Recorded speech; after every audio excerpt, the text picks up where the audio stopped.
रवि का गांव सूखे पहाड़ों और फटी हुई जमीन के बीच बसा हुआ था। दशकों से यहाँ के लोग मौसम के साथ सामंजस्य में जीते थे। बारिश आती, फसलें उगती और जीवन फलता फूलता। लेकिन इस साल सब कुछ बदल गया था। गर्मी इस बार एक निर्दयी राजा की तरह आई, अपनी भीषण तपिश के साथ। सूरज दिन भर जोर से जलता रहा, जमीन आग बन गई और हवा इतनी गर्म थी कि सांस लेना भी मुश्किल हो गया था। कोई छांव सुरक्षित नहीं थी, न ही पानी की कोई भरपूर मात्रा थी। रवि 35 साल का किसान अपने खेतों की तरफ देखते हुए माथा पोंछ रहा था। उसकी फसलें मकई, गेहूं, बाजरा सूरज की तेज तपिश में सूख रही थीं।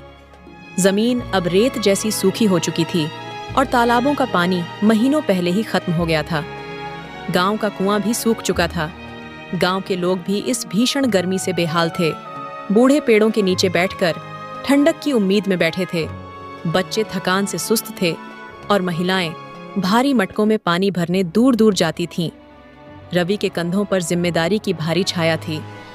परिवार का एकमात्र कमाने वाला होने के नाते वह इस गर्मी के कहर से लड़ना चाहता था। शुरुआत में सब कुछ सामान्य लग रहा था, बस पत्ते सूख रहे थे और फसल कम हो रही थी। लेकिन जल्द ही तपिश इतनी बढ़ गई कि दिन भर 45 डिग्री सेल्सियस से ऊपर चली गई। पशु भी कमजोर हो रहे थे। गाय भैंस, जो परिवार के लिए दूध और आमदनी का स्रोत थे, वे भी मरने लगे। रवि की पत्नी मीरा घर के कामों में व्यस्त थी। पानी को बचाने के लिए हर संभव प्रयास कर रही थी। पीने, खाना पकाने और साफ सफाई के लिए पानी की कमी को पूरा करना मुश्किल था। उनकी छोटी बेटी अंजलि ने कुछ दिनों से मुस्कुराना बंद कर दिया था। एक शाम सूरज के लालिमा से धरती जल रही थी। रवि ने पोर्च पर बैठकर दूर क्षितिज को देखा। उसने सोचा, क्या यही अब उनकी जिंदगी की नियति है? क्या उनके बच्चे ऐसी दुनिया में बढ़ेंगे जहां पानी, हरियाली और आशा नहीं रहेगी? गांव के लोग भी समझ रहे थे कि यह गर्मी सामान्य नहीं है। वे पंचायत में इकट्ठा हुए, पेड़ की छांव में बैठकर समाधान खोजने लगे। भाइयों, मेरी एक सलाह है। अगर आपको गर्मी में पानी की पूर्ति करनी है तो हमें पानी बचाना होगा। गहरे कुएं खोदने होंगे और एक दूसरे का साथ देना होगा। लो। बुजुर्गों के चेहरे पर चिंता थी, लेकिन वे सहमत हुए।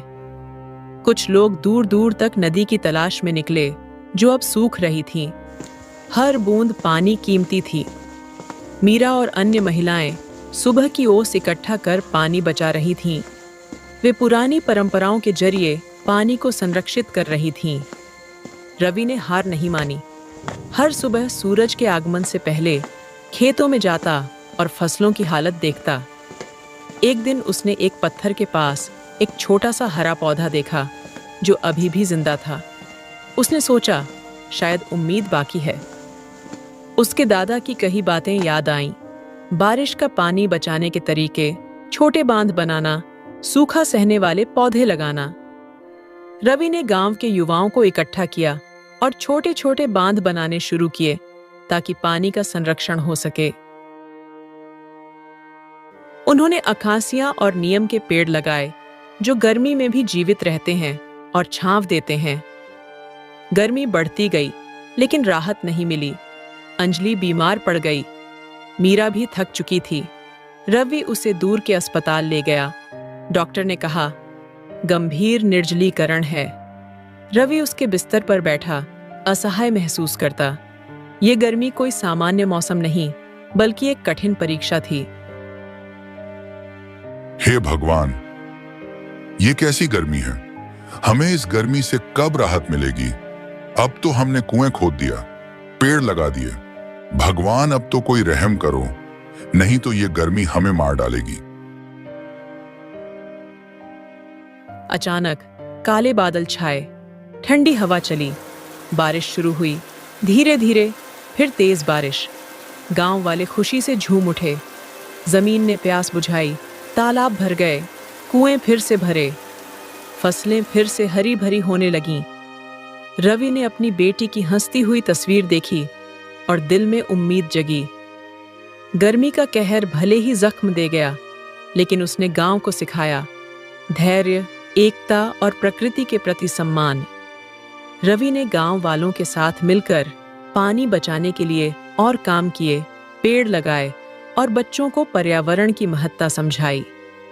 यह गर्मी का कहर एक कड़वी सच्चाई थी, लेकिन जिसने उनकी जिंदगी को बेहतर बनाने की राह दिखाई।